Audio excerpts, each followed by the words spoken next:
So I'm building a Knight Destrier, the new sort of not huge Knight. It's like the mid-range. Yeah, it's really really cool.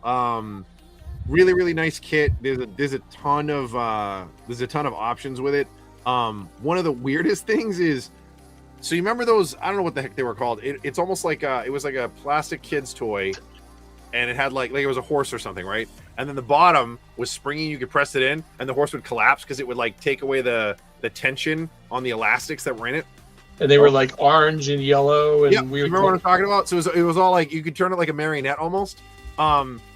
So the Destrier kit is very similar to that in that there are so many options and there's so many things where they show you on the instructions. They're like, okay, so we're gonna build his arm.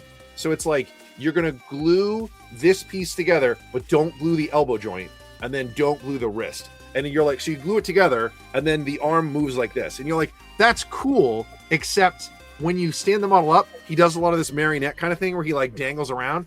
So I've been dry fitting everything, figuring out what position I want them in, and then gluing them in that position, just because I was like, I don't need my Knight to be like somewhat. It's not really an action figure because like there's no real firm points, but like there's no friction. Yeah, it's kind of cool. It's very very very very posable. Lots of options, and you can build it like the safe way, which is they have a bunch of, like on his legs, for example, there's a bunch of like posts and sockets, so you can build it so that the leg doesn't move, or they tell you can cut off that and then the joint is flexible. So they're like, you can build it this way or you can build it this way. And I'm like, or if you cut that tab, you can build it like that. Like you could change it to however you want.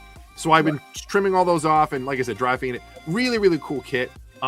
There's also a bunch of stuff that I loved, which is they have the whole internal cockpit with like the pilot and the like all the internal circuitry and the cockpit and everything. And I was like, cool, I'm gonna glue this cockpit closed. And then I just didn't build any of that stuff. I like left all of that out. So like that was great. That saved me like at least a page and a half of assembly instructions. But it's a nice kit. So I finished. I have to glue his left arm. I have to do one more arm and then he's done.